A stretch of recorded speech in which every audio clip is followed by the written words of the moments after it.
জোর গলায় ডাক দিয়ে বলেন, ইয়া রাসূলুল্লাহ, ইয়া হাবিবাল্লাহ, আমি যখন মুসলমান হয়েছি তখন আপনি বলেছেন দুনিয়ার জমিনে যত কাফের মুরতাদ বেঈমান আছে তারা একটা মৃত, তাদের শরীরে কিচ্ছু নাই।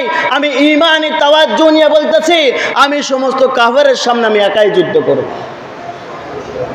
খালিদ বিন ওয়ালিদের হিস্টোরির মধ্যে দেখা যায় যত যুদ্ধের মধ্যে গিয়েছেন খালিদ বিন ওয়ালিদ রাদিয়াল্লাহু তাআলা আনহু কখনো কোনো যুদ্ধের মধ্যে পরাজয় হয় নাই, জিতেই ফিরে এসেছে।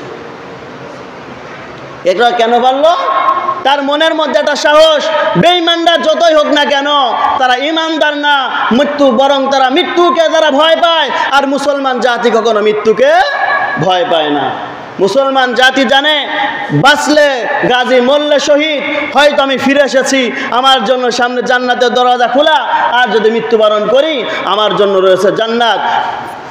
জান্নাতের গেটের মধ্যে লেখা আছে লা ইলাহা ইল্লাল্লাহু মুহাম্মাদুর রাসূলুল্লাহ সাল্লাল্লাহু আলাইহি ওয়াসাল্লাম। সমস্ত খ্রিস্টানেরা একসাথে কালেমা পড়ে মুসলমান হয়ে গেছে।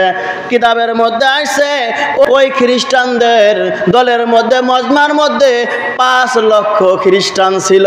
5 লক্ষ খ্রিস্টান একসাথে কালেমা পড়ে মুসলমান হয়ে গেছে। তাহলে এগুলো কে করেন? আল্লাহ পাক রব্বুল আলামিন।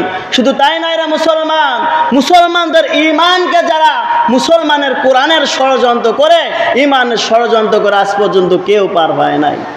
মুসা আলাইহিস সালাতু ওয়াস সালাম ফিরাউনের বাতিল শক্তির কাছে কখনো মাথা নত করে নাই।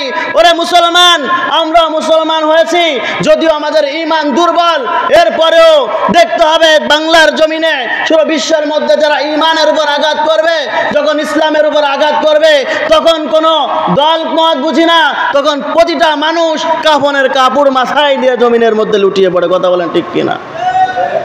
এখন থেকে ঈমানের চার্জ দিতে হবে, নাহলে হাসরের ময়দানে কিন্তু আল্লাহর জবাবদিহিতা করার কিছু নাই। আমরা মুসলমান জাতি, আমরা খালিদ বিন ওয়ালিদ এমন একজন মানুষ যখন মুসলমান হলেন, মুসলমান হয়ে যাওয়ার পরে রহমাতুল্লিল আলামিনের সাথে যুদ্ধের ঘোষণা আসছে। আসার পর রহমাতুল্লিল আলামিন দেখেন কাফের সৈন্য এসেছে 60,000 কত 60,000 কাফেরদের সৈন্য, আর আমরা মুসলমান, আমাদের সৈন্য কম। রহমাতুল্লাহ আলামিন বললেন এদের সাথে আমাদের কোনো যুদ্ধের কোনো প্রয়োজন নাই, এদের সাথে আমরা মানুষ কম, পারবো না।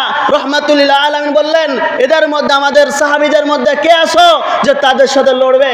খালিদ বিন ওয়ালিদ জোর গলায় ডাক দিয়ে বলেন, ইয়া রাসূলুল্লাহ, ইয়া হাবিবাল্লাহ, আমি যখন মুসলমান হয়েছি তখন আপনি বলেছেন দুনিয়ার জমিনে যত কাফের মুরতাদ বেঈমান আছে তারা একটা মৃত, তাদের শরীরে কিচ্ছু নাই। আমি ঈমানি তাওয়াজ্জু নিয়ে বলতেছি, আমি সমস্ত কাফেরের সামনে আমি একাই যুদ্ধ করব। খালিদ বিন ওয়ালিদের হিস্টোরির মধ্যে দেখা যায় যত যুদ্ধের মধ্যে গিয়েছেন খালিদ বিন ওয়ালিদ রাদিয়াল্লাহু তাআলা আনহু কখনো কোনো যুদ্ধের মধ্যে পরাজয় হয় নাই, জিতেই ফিরে এসেছে।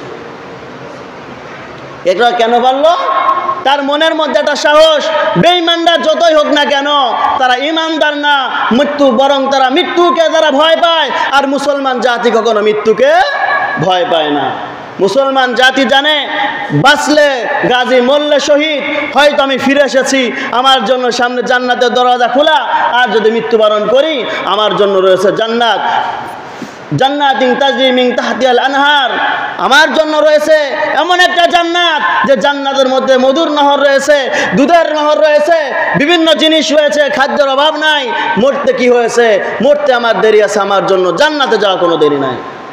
আর বেঈমানরা মৃত্যুকে ভয় পায়, বরং আমি বেঈমানদের সাথে একাই যুদ্ধ করব। সাথে সাথে যুদ্ধের ময়দানে রহমতুল্লাহ আলামিন তার কথা শুনে একই সাথে যুদ্ধের ময়দানে জিহাদ শুরু করে দিয়েছে। সেখানেও রহমতুল্লাহ আলামিন বিজয় হয়ে ফিরে এসেছে। কেন এসেছে? বলে মনের মধ্যে জিহাদি তাওয়াক্কুল রেখেছে, আল্লাহর উপর ভরসা রেখেছে, সে কোনো বাতিল শক্তিকে ভয় পায় নাই। পরে মুসলমান, যে কোনো সময় একজন মুসলমান হয়েছি, সত্য কথা বলতে গেলে গলায় চিপে ধরতে পারে, সত্য কথা বললে গুম খুন হতে পারে, স্বাভাবিক ব্যাপার। সত্য কথা বললে জেল জুলুম হইতে পারে, সত্য কথা বললে সেখানে কি হয়ে যাইতে পারে, মার্ডার হয়ে মানুষ যাইবে। এরপরও এর জন্য কি সত্য কথা ছেড়ে দেওয়া যাবে? সত্য থেকে পিছপা হওয়া যাবে না। ওরে মুসলমান, সত্য কথাই বলতে হবে।